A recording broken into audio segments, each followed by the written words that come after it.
Hello, welcome. Usually on this show, we talk about building wealth, taxes, retirement planning, Roth IRAs, mutual funds, investments. Today, we're switching it up a little bit. We're going to talk about what you need to do when you die. But before you switch the channel, this is extremely important stuff. We're talking about estate planning today. Do you need a will? Do you need a trust? How about powers of attorney? Do you have any idea what I'm talking about? If you don't, stick around for the next half hour because we're going to break things down very easily for you. Welcome. My name is Joe Anderson. I'm a certified financial planner, president here at Pure Financial Advisors. In this show, just wouldn't be a show without the big man. There's Big Al Clopine. He's sitting right over there. We're going to get into the basics of estate planning because most of you don't necessarily have any formal written documentation of what you want to have happen if you were to get sick or, God forbid, when we die. Because if we ask or poll people, right, how many of you have an estate plan? Well, everyone has an estate plan, but most of you don't necessarily have any written documentation. So we're going to help you with that today. That's today's Financial Focus.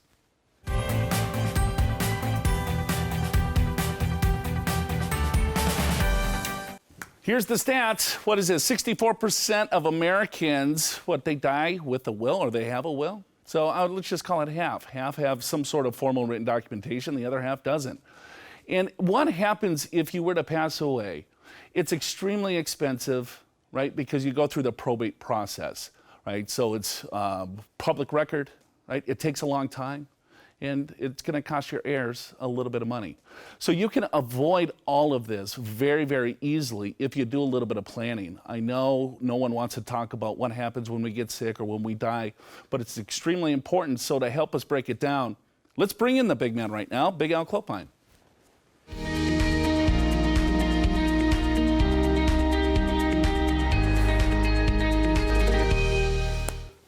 Ready to talk about death, Al? Death, my favorite two topics, death and taxes. Yeah, I it? Suppose. Yeah. I suppose. That's what I get associated with. I've been called the Grim Reaper before. But I don't take it personally. I'm just the messenger. Why hold on? Let's just dive in. So at any rate, today we are going to get into estate planning. And I guess in all honesty, sometimes on our show we get a little bit complicated. Today we decided to be much simpler. Let's really kind of break this down. Let's get into the basics. We might call this Estate Planning 101. So what are some of the basics? What do you need to know? And then for a lot of you, it's like, well, I don't have a will, I don't have a trust. Which one should I have, or should I even have both of them? So we'll get into that. And then finally, we'll get into estate taxes, which fortunately will not apply to most of you, but for some it will. And so, Joe, it's, I guess, even though it's death, we're going to try to break it down so that people are not so afraid of it, because there's some planning that people have to do. There's confusion, too. I was just back in Minnesota. I was talking to my brother. He's got a small family, and I was like, hey, do you have an estate plan? He goes, well, I don't have an estate. Yeah, you know what I mean? Protect. I'm not rich. Right. I don't have a lot of money, so do I need an estate plan? Well, the answer is yes, right? If you have a child, you need something. And here's a quick components of an estate plan. Yeah, I think you start out with a will. What we're talking about, a will just simply says where your money's going to go, who is your executor, things of that sort. But you also need a financial power of attorney. What happens if something happens to you, you go to the hospital, you're unconscious, you need someone to be able to handle your affairs. Medical power of attorney, the same idea. And then living trusts, which we'll get into in just a little bit, but there are advantages of having a living trust, and a lot of people don't realize what they are. Sure, I think a will is the first step. It just gives written documentation of where you want your items to go when you're no longer here. The powers of attorney are extremely important as well, because let's say if you're incapacitated, you get in a car accident or whatever happens, someone still has to pay the bills.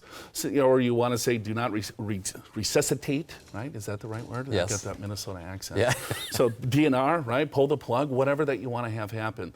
So let's just look a little bit more deeper of the components of we'll start with a will. Yeah. What's in a will? So first of all, the beneficiaries for all your non-retirement assets. Where do those assets go? The will designate who the executor is. That's the person that takes charge after you pass away, distributing those assets. Ultimately, in many cases, you got to go to court. That's probate. Guardians for your children, if you got minor children, who they should go to. And then it's a backup for a living trust. And in many cases, folks have living trusts, but they forget to put things in. So you got to have a will just in case. Right. Well, now, if you do have retirement accounts, Roth IRAs, 401ks, 403bs, they has a direct beneficiary designation to them. So make sure that you understand that, all right, you don't want to name the will, right, the beneficiary of those accounts. You want to name your spouse, your children, or any other person that you want. You want to name a living person there. And so when people get a little bit confused there too when they establish their estate plans, is like, all right, well, I have these retirement accounts. It's a large component of my overall net worth. How do I handle those? And you just want to just list those beneficiaries out. Yeah, and then people wonder what happens if I don't have a will, right? And so then we'll get into that. Then you're kind of at the mercy of state law, because state law provides a list of people that are eligible to be your executor. May or may not be the right person that you would have picked. They also, each state has different rules on who inherits the assets. Some states, like California Community Property, the rules are a little bit different still. And then the court will appoint a guardian to care for your minor children, which, again, Joe, may or may not be your choice. Probably not. Probably not, right? Yeah, probably your sister in Minnesota. Well, first I need probably children to have appoint someone that I don't necessarily want to take care of them. So, right. Powers of attorney, let's take a look here. I mean, these are extremely important as well because, right, you still need to pay the bills for financial decisions. There could be a general power of appointment or very specific, depending on, what your goals are. And then, of course, medical decisions is another very important document. It's not necessarily always about death when it comes to your estate planning. There's things that still need to function in the household. And these documents, it might take you an hour or two, to have a discussion in draft. And trust me, when things happen, the last thing you want to have happen in your life is saying, oh, I don't have this document. I need to talk to my, it just creates chaos. This very simply can solve all of those problems. Yeah, Joe, and I might add on, when you get a trust, typically these documents are part of the trust. But when you don't necessarily have to have a trust, even if you have a will, you should have financial powers of attorney and medical powers of attorney. Well, we got to take a quick break, but when we get back, I'm going to talk to Nicole Newman. She's an estate planning attorney. She's been on the show once before. There she is. And she's going to break things down. We're going to talk about should we have a will or should we have a trust? What is a trust? And we're going to have the expert talk, not Al and I. So don't go anywhere. Good morning, everyone.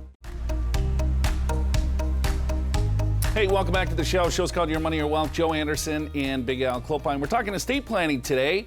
We got Nicole Newman. She's an estate planning attorney. We're going to talk about wills and trusts in just a moment. Before we get there, let's go to the true false.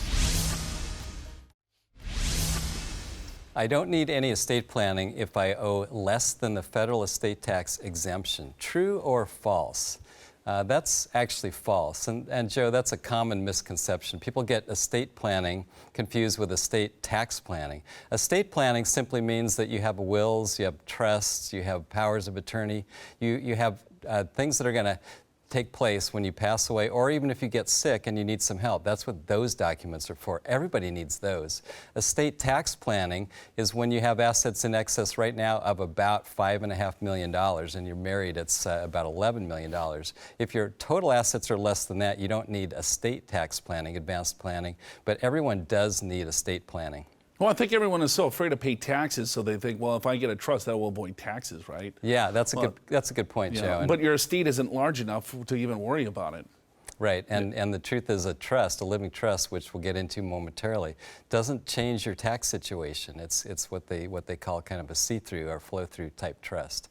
At any rate, Joe, one more thing before we get to our interview with Nicole, is we've got something called a countdown to retirement, where a viewer asks you a question, which, by the way, for our viewers, he has not seen. So let's see how he does. Hi, Joe. I have an account that currently acts like an annuity and is treated as ordinary income. Would it be wise for me to convert it, because I can, to a IRA status, and then even perhaps convert it to a Roth status after that?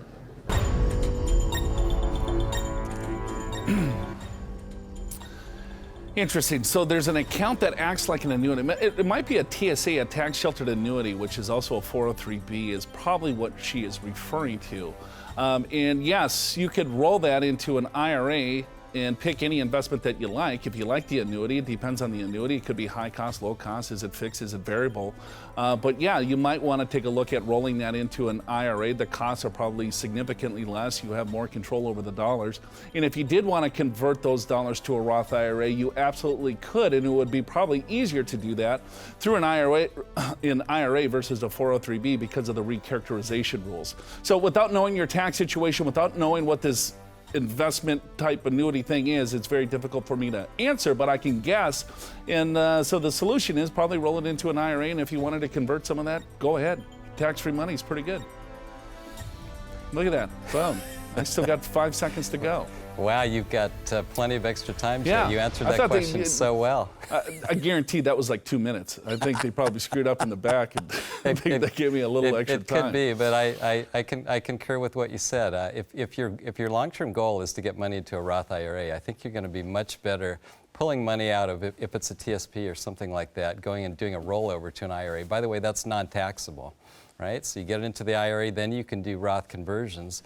But whether that makes sense for you or not, there's a lot of variables, so we can't really answer that at this point. But here's what we can answer, though, and that is, should you have a will or a trust, or what the heck is a trust? When might you need one over the other? We've got Nicole Newman, who's an estate planning attorney, and Joe are going to go over some of those questions. Wow. Do you want to do the interview, Bud? Or it's all you. I'm gonna, that's a good layup. Gonna sit back and Nicole, welcome. Thank Good you. to see you again. Yeah. Hey, well, the first segment we were talking all about wills. Now let's get into trust. First, what's the difference between a will and a trust, and why is that important? Okay, so one of the major differences between a will and a trust is that a will does not avoid probate, whereas a properly drafted and properly funded living trust will avoid probate upon your death. So probate, let's get into that. Why would I want to avoid it? Well, because probate is a very long, a very expensive process, especially here in California. In fact, we win the award for having the longest and most expensive probate process in the country. What would you say, let's say if an individual goes through probate, what length of time are we talking about? Years? It can turn into years, but usually the length of time is about between 12 and 18 months. But if any problems pop up, so that's a very straightforward probate, if any problems pop up, it can turn into years very quickly. So it's expensive, public record, takes a long time. So let's say, who could just get by with maybe just a will then? Okay. Because it sounds like most people want to avoid that. A will does not avoid that. Is there certain individuals that would just go with a will? Yeah, there are certain individuals, and the type of individuals that can typically get away with just having a will are folks that don't own any real estate and they have assets less than $150,000. But that's certainly not a blanket statement, because there's other advantages to having a trust besides just trying to avoid probate. All right, so let's get into the trust. What are the advantages there? What is a trust, and what are the components of that? Okay, so one of the other major advantages besides avoiding probate with a living trust is the incapacity planning. So what should happen, how should your assets be handled in the event of your incapacitation?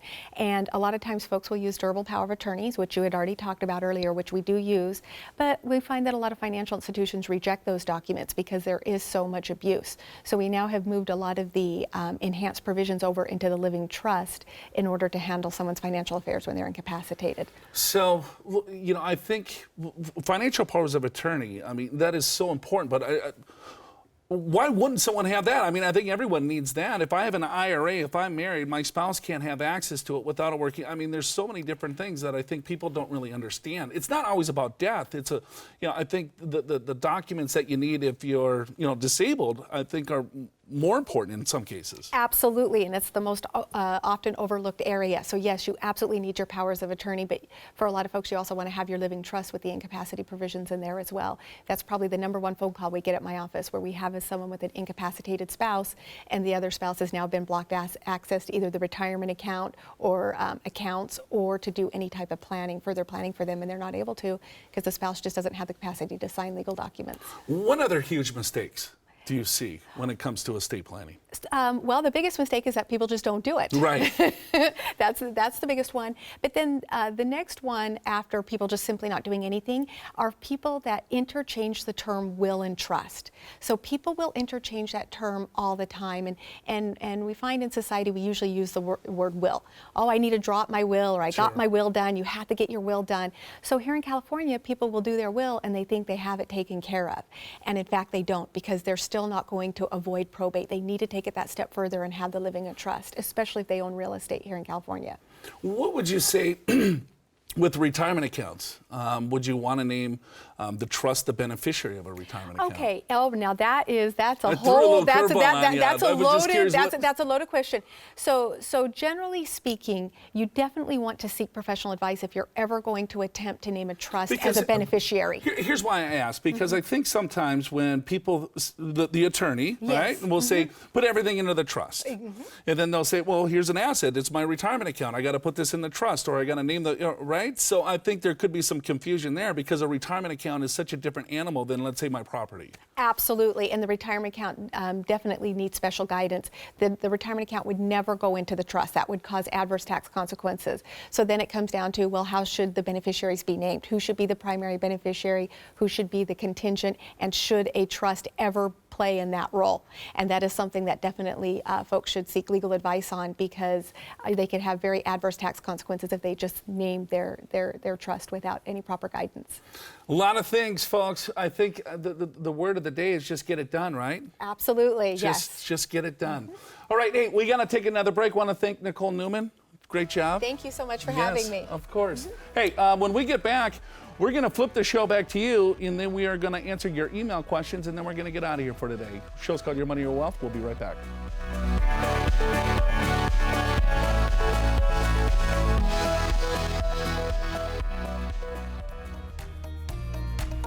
Hey, welcome back to Your Money, Your Wealth. Joe Anderson and Big Al hanging out. I want to thank Nicole Newman for hanging out with us today, talking little trusts and wills and estate planning and all sorts of good stuff. Hey, we're going to wrap the show up with some email questions, but before we do that, I would like to go to the true-false question, and let's see how you did here. If I become incapacitated, my executor will be able to handle my financial affairs. True or false? Joe, it's our second false in a row. Whoa, what is incapacitated and what is executor? Incapacitated means, right, I'm in a hospital bed, I can't do much, right? Got it. So if I pass away, my executor of my will can take care of my estate. We can go through the probate process if necessary.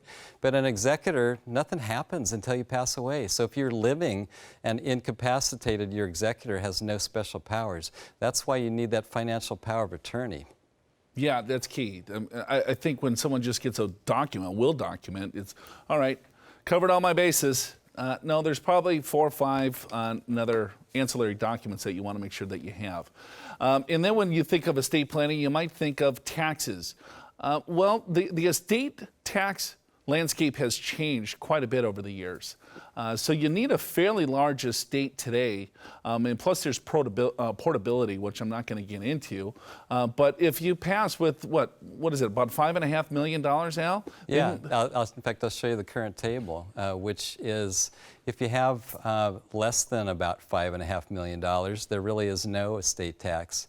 And if it's over that, then anything over that is taxed at 40%. So I know my accountants out there are going to say, well, that's not how it works. There's a unified credit. It's a little bit more complicated than this. But for your practical purposes, you need to know this. If your estate itself is less than about $5.5 million, when you pass away, there is no estate tax. And if you're married, you double up on that. So it's $11 million because of the portability rules.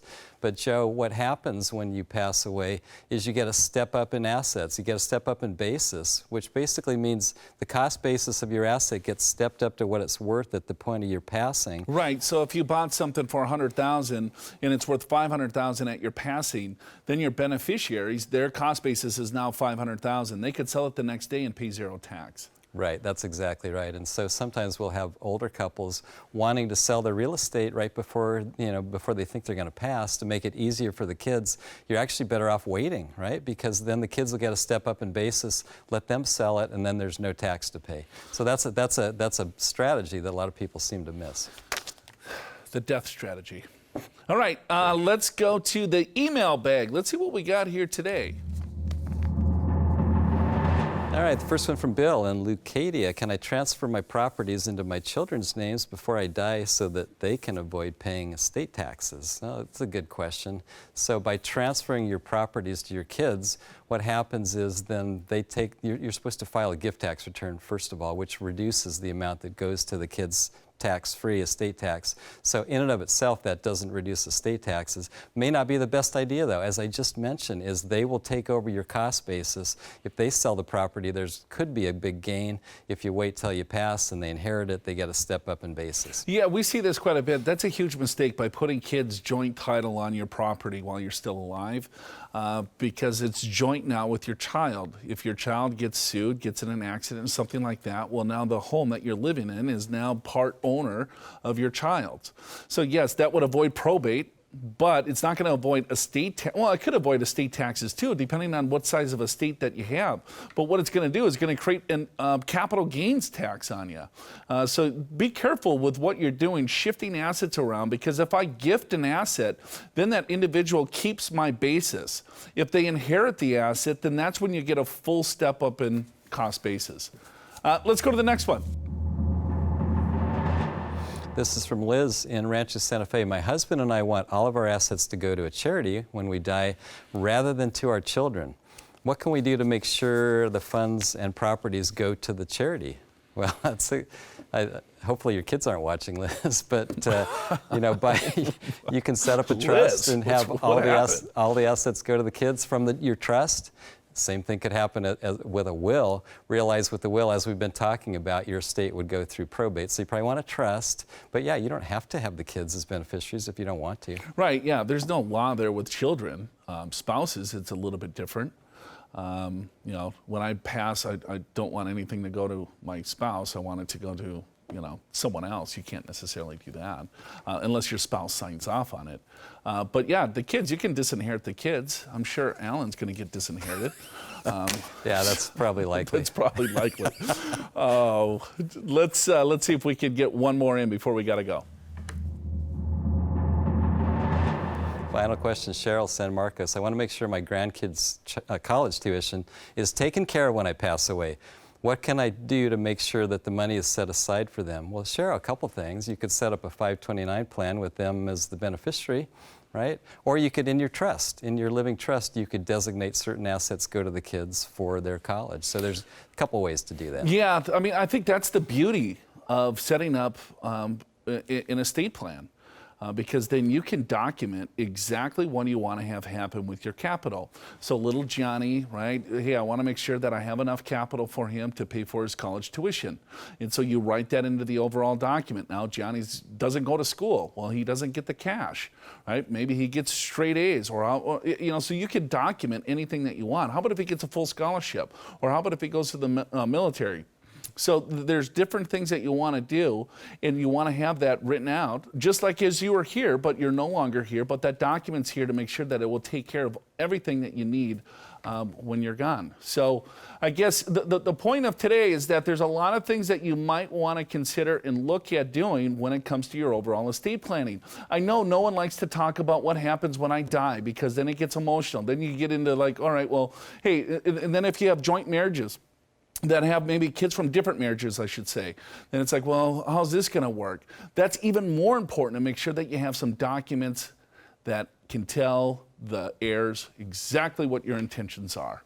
All right, well, that's it for us. Again, I want to thank Nicole Newman for hanging out with us today. She's a lot smarter on this subject than we are. We are not estate planning attorneys, just FYI. But for Big Al Clopine, he's right over there. He's a CPA. My name's Joe Anderson. Have a wonderful, wonderful day, and we will see you next week.